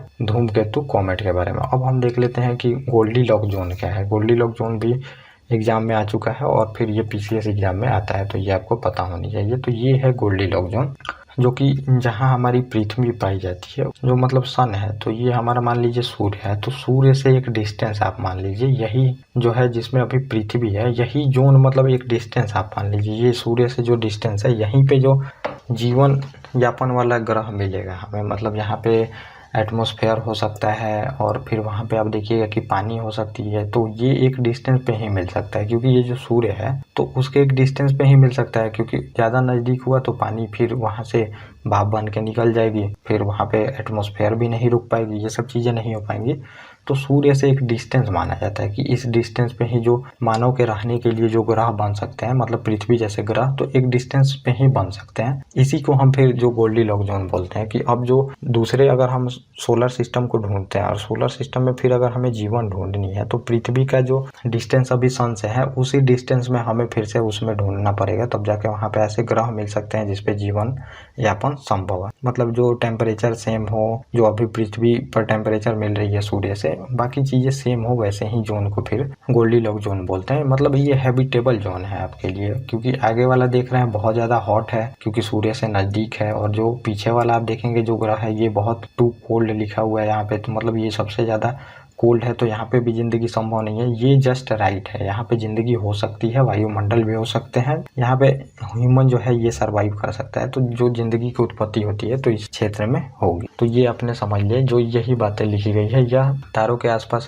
रहने योग्य क्षेत्र संदर्भित करता है जहाँ पे तापमान ठीक होता है, बहुत गर्म नहीं होता, बहुत ठंडा नहीं होता, एक ग्रह पर तरल पानी मौजूद रह सकता है, वही है वहाँ पे चीजें मिल सकती हैं। तो ये आपने ये चीजों की, और कुछ जो है तो ये छोटे मतलब कि समझिए कि फैक्चुअल चीजें हैं जो कि आपको याद रखनी चाहिए। ये चीजें यहाँ पे दे रखी हैं, तो इसको भी आप लोग ध्यान में रखेंगे। तो ये पट्टी, तो एक पट्टी बनी है और उसके पट्टी वाले जो ग्रह होते हैं, मतलब जो 4 ग्रह है वो समझिए कि स्थलीय ग्रह है, टेरेस्ट्रियल प्लैनेट कहते हैं, और ये बुध है, शुक्र है, पृथ्वी है, मंगल है। सीमा के बाहर वाले ग्रह को जोबियन ग्रह बोलते हैं। तो अब जो 4 ग्रह है मैंने जैसे आपको बताया, तो थोड़ा सा आपको दिखा दूं। ये जो ग्रह है ये टेरेस्ट्रियल प्लैनेट है और ये जोबियन ग्रह है जो कि दूर है चारों सूर्य से। तो और उसके बीच में एक लाइन समझ लीजिए, मतलब ये लाइन है, उसके जो अंदर वाले ग्रह है इसको टेरेस्ट्रियल प्लैनेट बोलते हैं, क्योंकि यहाँ पे जो प्लैनेट आपको मिलेंगे तो उसमें धूल के कण कम मिलेंगे और ठोस चीजें ज्यादा मिलेंगी, क्योंकि वो सूर्य के नजदीक है, तो गैस वहाँ पे नहीं टिक पाया और वो लोग सॉलिड हो सके। लेकिन जो